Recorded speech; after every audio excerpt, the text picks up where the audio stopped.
Halo Mas Dika. Mas Dis. Halo Cubidup. Halo.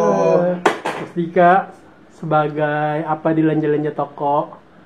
Gue di Lenje-Lenje Toko sebagai tetap Dika, cuman perannya itu sebagai barber yang motong-motongin rambut orang. Rambut siapa?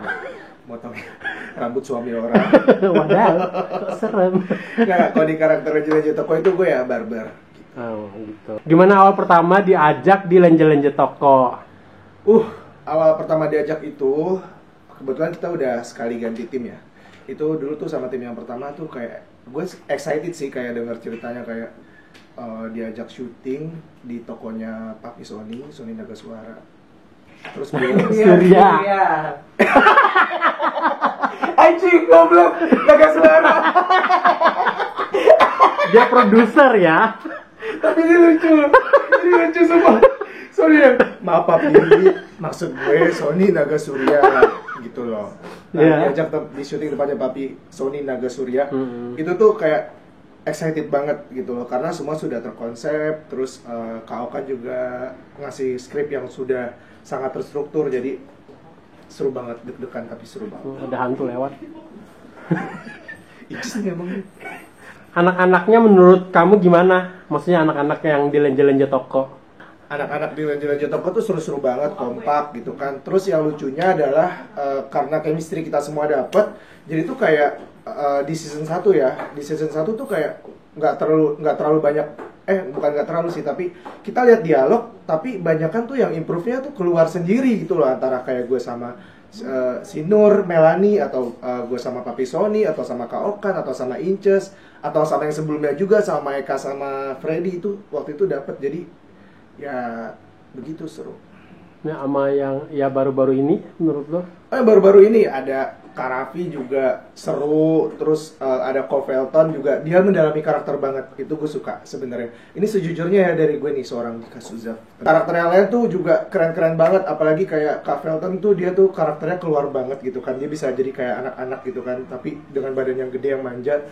Terus Karafi yang nembus karakter dia yang dia orangnya aslinya apa ya? Beda banget ya. Iya, lembut di situ harus.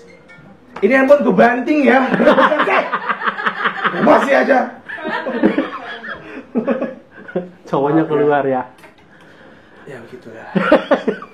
Jadi itu handphonenya. Ini siapa? Tuh. Nah ini datang nih. Masuk we. Masuk anjing. Oke, episode apa yang paling lu suka dari Lenje-Lenje Toko? Masih ngomongin yang tadi. Nanti bakal ada di season 2 tuh bakal ada karakter baru. Itu bibinya Dika Suzaf, bibinya si barber. Itu by the way lucu banget karena satu-satunya manusia yang pahanya ada 4. So kalian harus lihat season 2 ini. Ada orang yang pahanya 4. 2 di atas, 2 di bawah. Tapi dia ada di episode 10 loh. Iya. Belum tayang sih. Iya, dan gue nya nggak ada. Tapi itu sekali-sekalinya gue nggak ada karena waktu itu gue berhalangan gitu kan. Tapi kalau gue sih sebisa mungkin setiap gue di Jakarta itu gue pasti datang syuting. Bener kan? Ya, setuju banget. Episode apa yang paling lo suka dari 9 berarti ya? 10 ya, Lenje-Lenje Toko. Menurut lo ya? Menurut gue sebenarnya sih gue paling semua sih. Jadi menurut gue gak ada yang paling gue suka, karena gue menikmati setiap kita syuting di Lenje-Lenje Toko. Gue menikmati dari pas syuting, pas lagi gak syuting, terus pas kita lagi ngobrol, pas semua gue menikmati. Jadi so far gak ada yang episode paling istimewa karena semuanya menurut gue kece. Nah, ngomongin soal karakter di Lenje-Lenje Toko itu sama gak sih sama karakter lo sendiri? Oh beda banget dong. Masa sih, Oh, iya dong. Karakter di Lenje-Lenje Toko itu bukan harus lenje, ngondek banget. Sementara aslinya kan sementara aslinya iya. Aslinya manja. Manja aja, cuma diperhalus aja gitu ya. Iya, aslinya tuh manja. Jadi kalau menurut gue sih ya, gue tuh memang manja gitu kan. Tapi kalau lenje yang gitu enggak. Nah kalau sama Eka itu iya. Nih mereka kalau ngeliat YouTube ini nih, gue perjelas kalau sama Eka iya, memang Merdeka Tunggal Ika. Kenapa sih lu bawa orang? Kan dia pernah di episode 1 ke 2. Kita tidak boleh menghilangkan. Iya. Nah, itu kalau Maeka iya asli, cuman kalau gue aslinya kayak gini gitu loh, manly, laki gitu kan, berotot, semuanya gede, semua gede pokoknya. Berarti itu bagian itu cuma bagian dari totalitas aja ya. Benar banget, itu harus totalitas tanpa batas. Yang penting jangan kebelabasan. Iya, Kebelabasan tuh apa? Enggak, maksud aku kebelabasan tuh kayak menikmati, Bablasan. Iya. terlalu menikmatin peran. sampai akhirnya jadi lenje beneran. No, jangan dong. Dika Suzaf harus menjadi seorang yang Dika manly. udah. Nah, oke. Yang Yang manly itu gimana? Nah, terus ngomongin soal netizen nih. Kamu kan followersnya banyak nih Dika, di Instagram juga udah centang biru juga. Terus ada tanggapan nggak sih sama netizen kamu atau followers kamu? ini bad 3 comment? kali handphonenya bunyi ya, bener gue banting nih handphone siapa sih? Woi. Men, gue lagi syuting men. Orang pertama yang di shoot. Semua yang lihat YouTube ini nih handphonenya Felton, blok Instagramnya sekarang dulu. Oh, Cari nah. Felton sih. Blok Instagramnya. Handphonenya bibi lu. Kembali ke salah. kamera. Iya, ya kembali ke kamera. Masih ingat nggak pertanyaannya apa? Apa sih? Komentar soal netizen lo atau followers lo. Terus itu lebih ke bad atau positif atau mereka support atau aduh Kak Dika gimana sih atau lebih banyak apa namanya apa sih Apa namanya? lebih banyak hatersnya? Kalau semenjak syuting Lenje-Lenje Toko sih sebenarnya banyak, nggak tahu kenapa ya, itu jadi banyak banget akun fake yang follow gue juga. Cuman gue nggak terlalu menanggapi secara serius. Jadi kayak ada yang berkomentar kayak ih Kak Dika kok kayak gitu kan, tapi ada juga yang berkomentar kayak ih Kak Dika lucu banget. Jadi ya udah gue bilang positifnya aja, yang negatif nggak terlalu gue ambil pusing gitu loh. Toh orang tahu kalau di situ gue tuh berperan gitu loh. Jadi ya udah santai. Jadi kalau ada head komen kayak yang aneh-aneh gitu kan, ya udah gue diemin aja. Hempas kata Syahrini. Ngomongin soal serius atau nggak serius, maksud lo tadi. Tapi kalau kamu sendiri lebih ke baperan nggak sih kalau dikomentarin sama netizen lo? Enggak sama sekali. Serius enggak sama sekali. Aku kalau dikomentarin negatif sama netizen tuh enggak baper. Jadi boleh ya kalau misalnya besok aku komentar hate speech ke kamu? Oh iya, nanti The Raffi gue blok. Beda lah itu kan Lu netizen. tadi nama lu bawaan apa sih? Oh, biar kalian tahu ini yang nanya tuh siapa. Masa dia mau ikut-ikut jadi netizen. Nah, cuman kalau gue sih nggak terlalu sensitif. Serius nih kalau soal komen netizen. Tapi gue tuh sensitif kalau gue tahu ada orang ngomongin gue di belakang. Ya itu kayak temen lu atau sahabat lu sendiri, apa Iya. temen yang lu tahu lah intinya gitu kan. Hal paling apa ya, lu benci dari komen-komenan dan netizen. Gue sih paling benci gini. Sebenarnya gue nggak benci komen apapun, cuman gue paling benci kalau komen itu udah bawa-bawa surga neraka, agama sama orang tua. Itu yang paling gue benci. Karena apa? Masalah agama kan urusan masing-masing, dan masalah orang tua itu tidak sepatutnya dibawa-bawa. Itu Betul doang sih. Betul sih, aku setuju sih sama pendapatnya dia. ya kan? Jadi kalau mau ngatain gue kayak, ih Dika ngondek, ih Dika, ada yang bilang, ih Dika kok sekarang jadi bencong di Lenje-Lenje Toko, I don't care. Itu acting gitu kan. Terus, ih Dika kok begini badannya tatonya, badan masal tatoan, tapi nungging whatever, gue nggak peduli gitu loh. Cuman kalau udah yang komen kayak, kasihan ibunya gini-gini, gue Bawa kayak keluarga dan iya, itu tuh aneh banget sih. gitu loh. Gue kadang gue balas gini, lo mendingan kasihanin keluarga lo sendiri deh, belum tentu ibu lo udah makan sekarang. Gue bilang gitu serius. Terus ada yang bilang kayak calon neraka, ya gue kayak oh ya udah deh. Pusing gak sih? Pusing gue sama netizen kayak gitu. Ini netizen kalau ada yang lihat kayak gitu dan masih komen di bawah calon-calon neraka, gue sumpahin lo masuk surga. Amin. Betulnya baik banget dia sedikitnya ya, walaupun udah di komen nggak bagus gitu kan, dia ngebalasnya tetap dengan doa. Tuh ini contoh yang harus dicontoh. Iya, contoh pencitraan yang bagus. Gak pencitraan pas ini tuh serius di kasus kayak gini gitu. Tapi BTW emang banyak haters di tempat lo. Enggak. Enggak Kebetulan ya? di tempat gue emang enggak banyak. Atau lu deletein biar nggak kelihatan. Enggak. Kalau gue sih gini, kalau haters itu biasanya gue restrict. Jadi kalau restrict itu tuh kalau kita ngeblok orang itu kan akan ada di blocklist dan itu akan jadi sampah. Nah kalau sementara kalau restrict itu di Instagram itu ngeblok cara halus. Jadi komen dia otomatis nggak akan ada yang bisa baca, sama DM dia nggak akan masuk. Jadi gue kalau ada komen-komen aneh langsung gue restrict. Jadi ya nggak masuk ke blocklist juga, nggak jadi sampah di Instagram gue gitu loh. Nah gini nih kan, gue suka nih, gue demen nih jawaban kayak gini, dia pinter loh. Tapi bener kan mendingan di restrict daripada di blok. Dia pinter kayak Putri Indonesia. Iya. Mungkin di universe. Iya, next year ya. Inside. Miss Universe Inside. Nah, ngomongin soal netizen tadi nyambung nih Dika. Terus gimana sih cara kamu menetralisir otak kamu nih nanggepin yang kayak gitu tadi? Maksudnya lu lebih kayak misalnya lebih ke atau sifat lu seperti itu, apa emang udah terbiasa sama komen-komen dan netizen lu? Aduh bodo amat deh, mending gue liburan kayak gitu-gitu. Ya, atau gimana sih lu ngadepinnya? Gimana ya? Akun gue kan udah verified, terus udah 112.000 Sombong. Guys, jangan lupa di blok ya. Karena gue sombong. di report. Hilang loh. Mampus lo semua yang ngeblok. Enggak, jadi gini loh. Ada ikan duyung di belakang lu.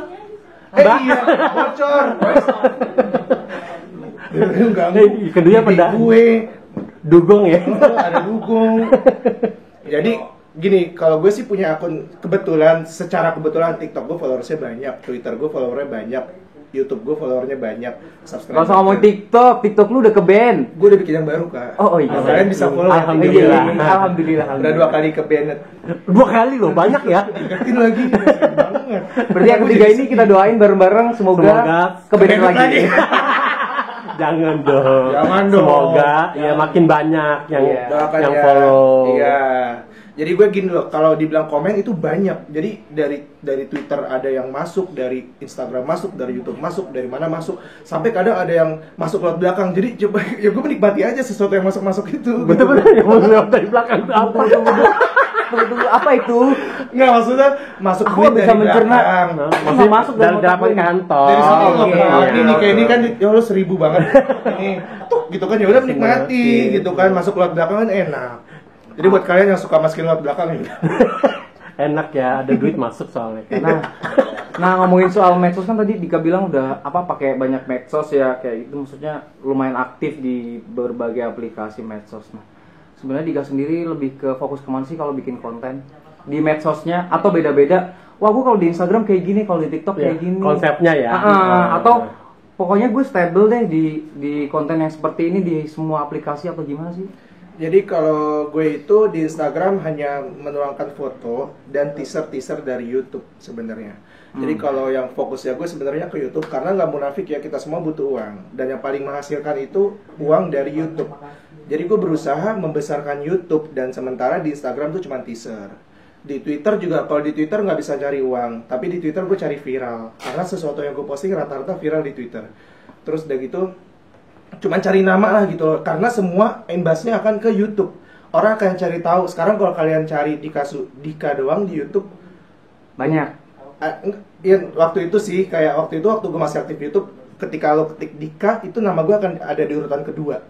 Gitu loh. Setelah Raditya Dika, tapi sekarang dia urutan ke-6 karena sama pandemi gue nggak aktif gitu. Jadi intinya gue lebih ke fokus ke YouTube karena apa? YouTube yang menghasilkan uang, karena gue cinta uang, karena gue materialistis. Nah gitu dong kan. Semoga dapat gadun ya.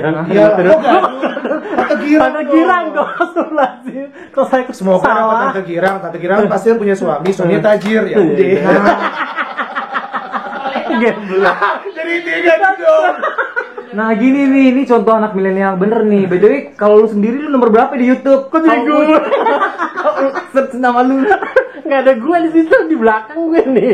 Bercanda, aku tuh nggak suka Tante Girang, nggak suka gadun. Intinya aku suka uang.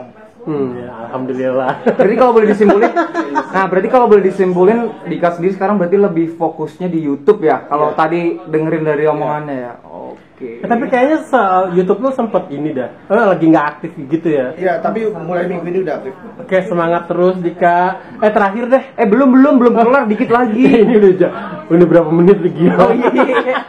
Ya udah terakhir. Percintaan lu deh. Kasih tahu dong sama netizen lu nih. Apakah lu senang, apa bahagia sekarang? Apakah grafiknya naik? Udah punya pacar apa belum gitu ya? Ya gue harus jujur apa gimana sih? Jujur dong.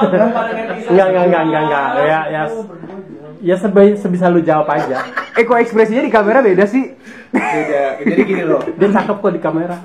Enggak, waktu ditanyain soal pacar langsung beda ekspresinya. Masa sih? Lu ntar. Gue takutnya imbasnya kemana-mana nih.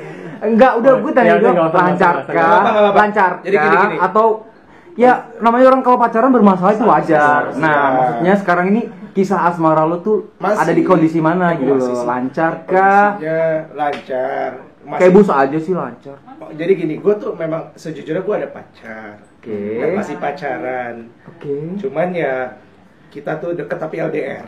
Wih. Gimana tuh? Lu nggak takut bilang punya pacar kan netizen lo fans semua pada pergi lagi. Enggak, Enggak lah. karena orang kalau ngefans dia akan suka sama karakternya dan orangnya gitu loh. Jadi Kamu jangan ikut campur. Gua kan penonton. Alhamdulillah sih kalau percintaan gue lancar, cuman kendala-kendala pasti ada gitu loh. Gitu namanya juga. Gitu. Iya.